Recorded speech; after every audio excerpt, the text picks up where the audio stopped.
A warm greetings to the Surrey community. My name is A. Ishan Rao. I'm pursuing my MS Research degree from the Department of Computer Science and Engineering, IIT Tirupati. I am working under the guidance of Dr. Sridhar Chimalkonda, Assistant Professor in IIT Tirupati. It takes me an immense pleasure to present our work, an exploratory study towards understanding lambda expression in Python. In this work, we tried to comprehend the lambda expressions in Python. In this regard, we want to understand how lambda expressions are being used by developers in Python projects and to the what extent. We all know that with the advent of several new programming languages, the choice of selecting a programming language for a software product is a critical factor for an efficient development. That being said, each programming language also releases new versions of the language, either by improving existing constructs or adding new constructs. These language constructs provided by programming languages plays a crucial role in improving developers' productivity for writing a better code. Research on programming language usability has been increased in the past decade or so. The main goal of these studies is to enable developers to write an efficient code using a language construct or to help a language designer to improve the existing constructs or to design them or to build tools to improve the developer's productivity. With this context, our study focuses on one of the language construct which is known as lambda expressions. There are studies related to lambda expressions in Java and C++ as well, but to the best of our knowledge, there has been no study conducted to analyze the use cases of lambda expressions in any programming language. Therefore, in this work, we have analyzed the usages of lambda expressions in Python projects. So, what are lambda expressions? Tracing back its history, it has its origin from lambda calculus, which is a Turing complete. It is one of the fundamental pillars of a functional programming language. Despite its root in functional programming languages, it has been introduced in object-oriented languages as well, such as in Java, where lambda expressions is first introduced in its 8th version, while in C++ it is introduced in its 11th version. Python also has a long relationship with lambda expression. In fact, in 1994, in Python's first version 1.0, lambda has been included as one of its functional constructs.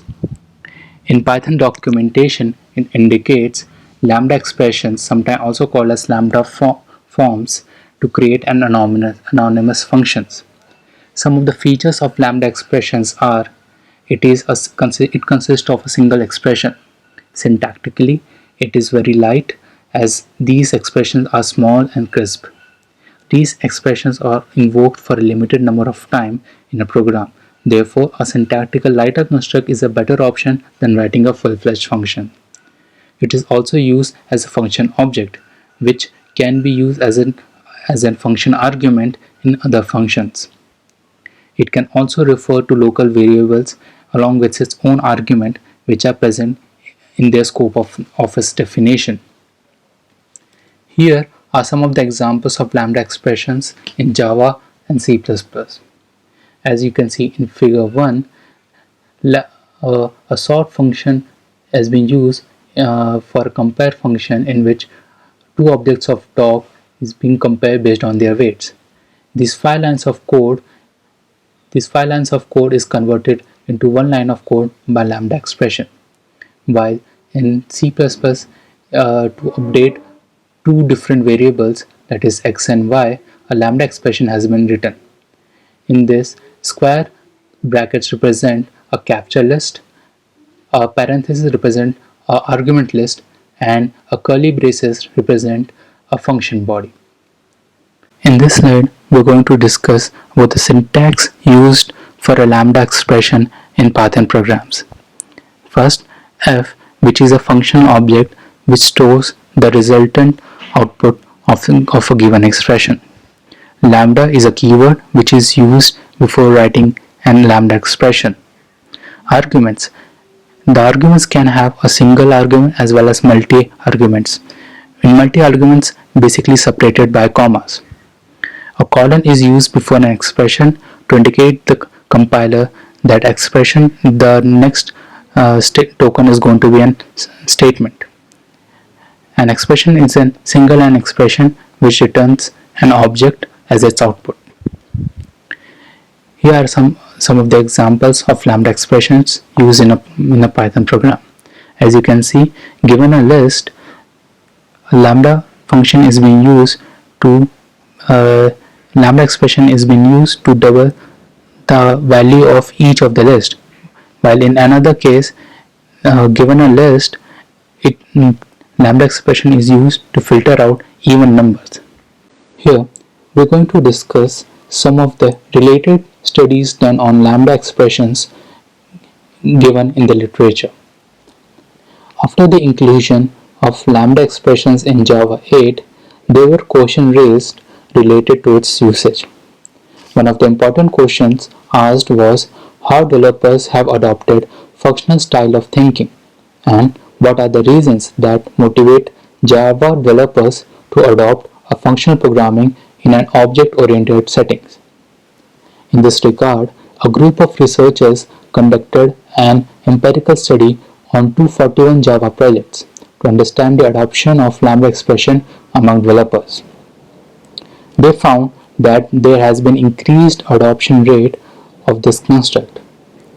Also, they also noted that these developers are not leveraging the full power of this lambda expression. In the context of C++, researchers have conducted some human-controlled trials to understand the impact of C++ lambda on the developers. They concluded that the participant has a hard time comprehending lambda expression syntax and most of the time has been gone to fix errors related to lambda expressions. In another study, an approx of 3,000 open source projects written in C#, C++, and Java has been investigated. The experiments are conducted to identify the usage of lambda expressions in concurrent programming settings. They found that the concurrent source code does not make much use of lambda expressions. Also, there is a tool called LambdaDoc has been developed to automatically detect a lambda expression in a Java repository and then generate a natural language description about that lambda expression. This tool is an important contribution for generating a documentation for a functional programming construct. In this section of the presentation, we are going to explain the study design part of our work. In this regard, we formulated some research questions which are as follows. First is, what fraction of repositories uses lambda expressions in their code base? The objective of this question to identify to what extent a Python developer uses a lambda expression construct in their source code files. To answer this question, we performed a quantitative analysis which quantify the lambda expression used in multiple repositories, while the second research question deals with the usages of lambda expressions in Python. The objective of this question is to identify if a lambda expression used in a project, then in what different ways it is being used. To answer this question, we performed a manual analysis. The methodology of doing a manual analysis is being described in the further slides. Now, the dataset used in this study is a collection of 760 Python repositories taken from GitHub. These repositories are extracted by filtering GitHub search options based on most GitHub stars. After extracting all the projects, we created a log file for each project which stores the information related to lambda expressions. The figure shows the format of a log file used. It consists of information such as lambda expressions along, along its comments if any are present in the source code, and other metadata such as repository name, directory name, and file name. To detect a lambda expression from the dataset, we divided the task into three phases. In the first phase, we extracted all the GitHub Python repository from the GitHub. Then we identified in those repositories in which at least one lambda expression is present. In the next phase, we iterate over each line of each Python file present in the repository and search for the statement with a string name lambda.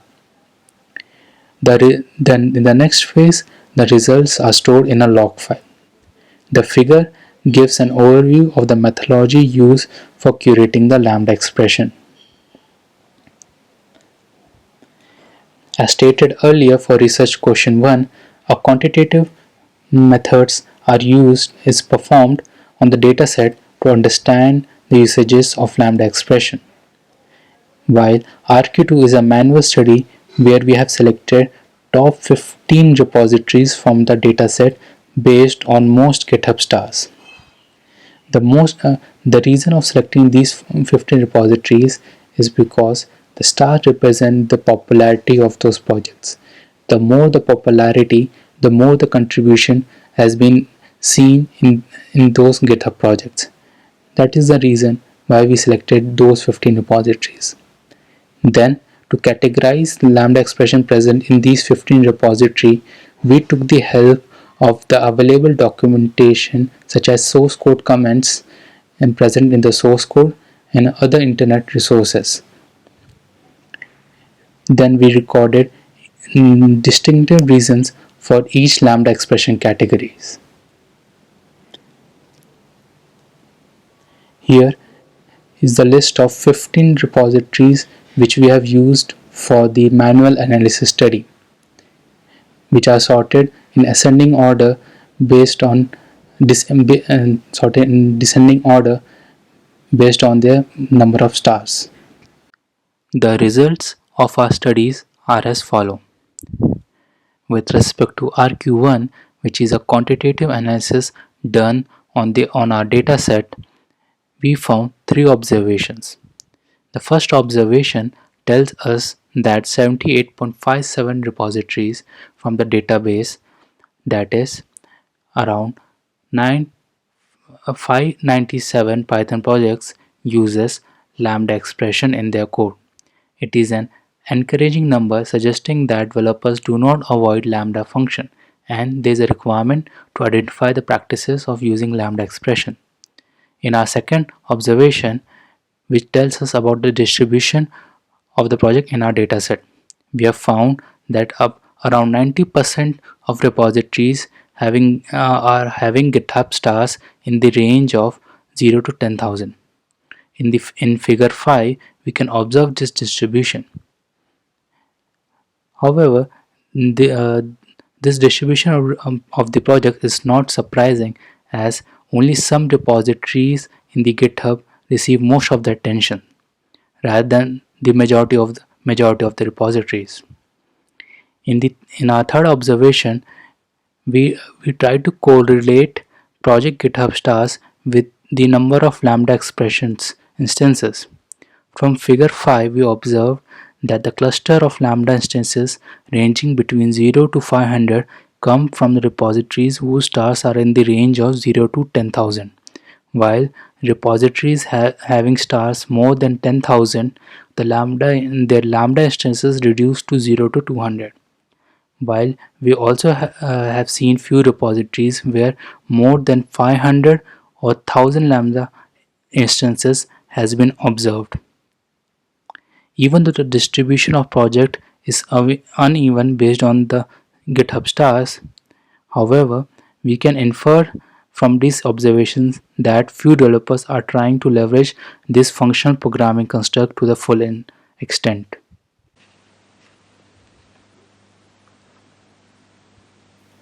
For RQ2, we have found 13 distinct categories from the selected 15 repositories.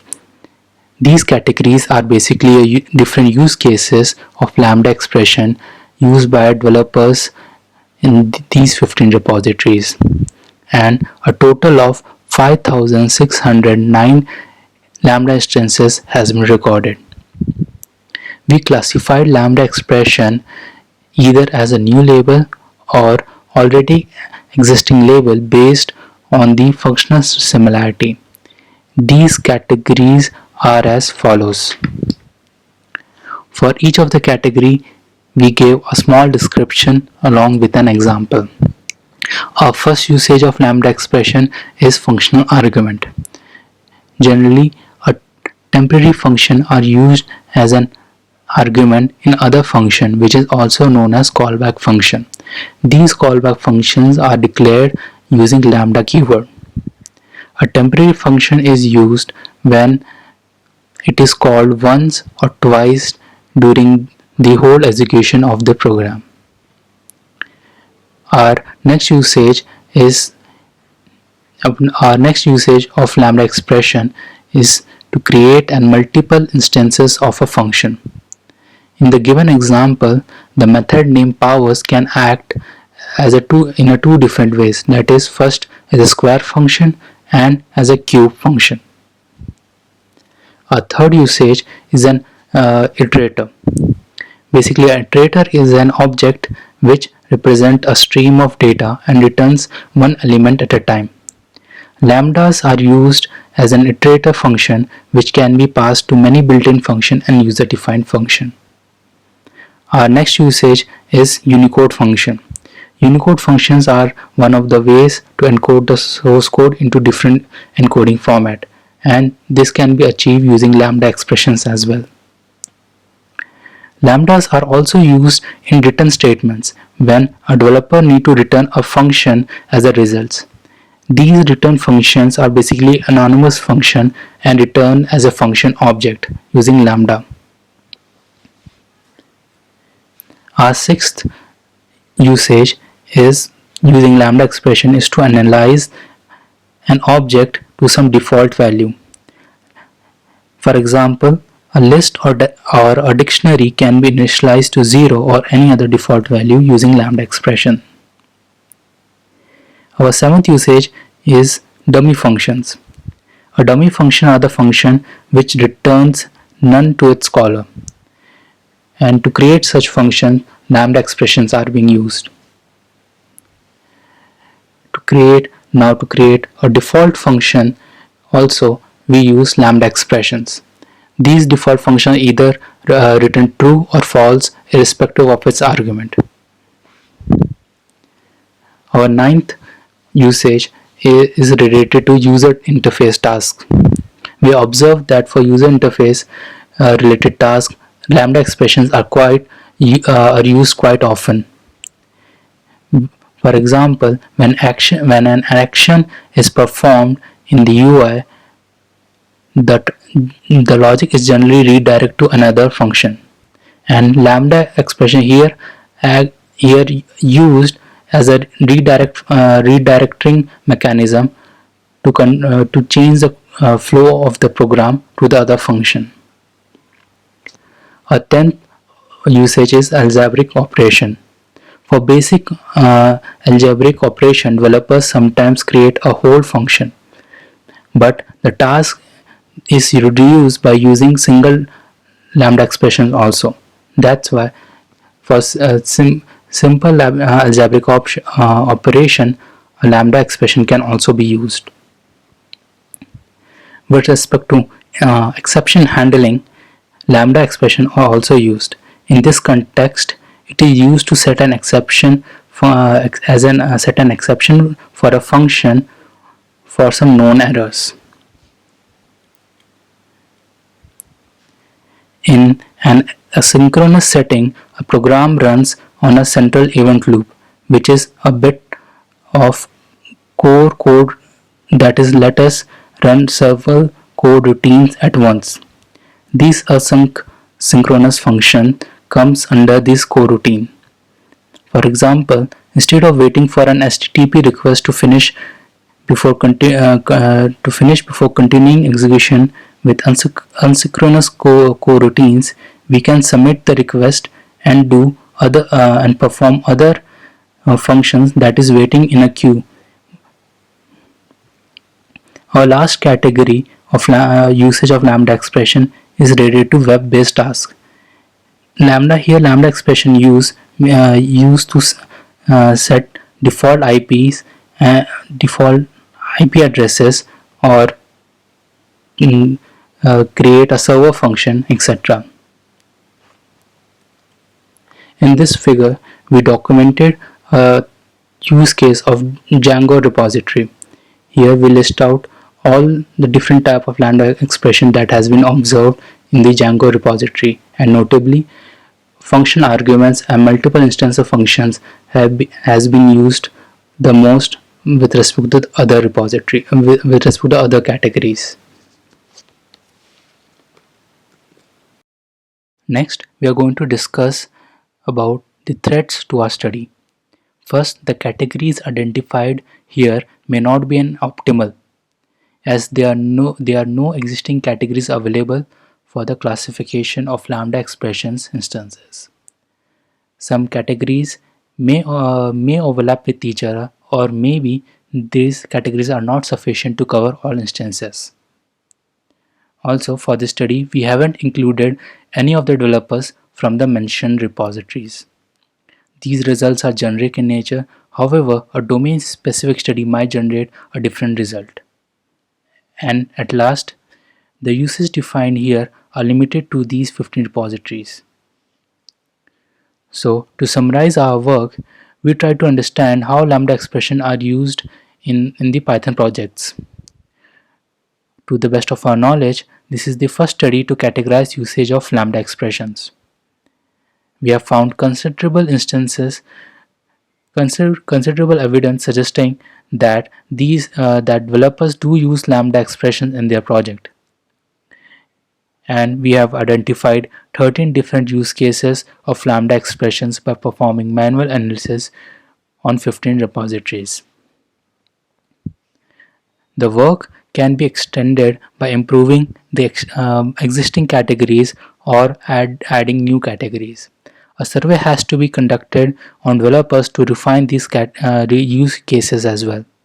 We also plan to create a tool that will categorize these Lambda instances automatically. We also intended to see how these Lambda expressions affect the quality of a project. At last, we would like to thank Shubham Shangle and Sandeep Muva for their technical contribution.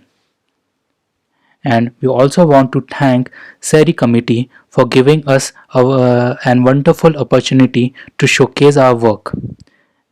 And at this point, we would like to conclude our presentation.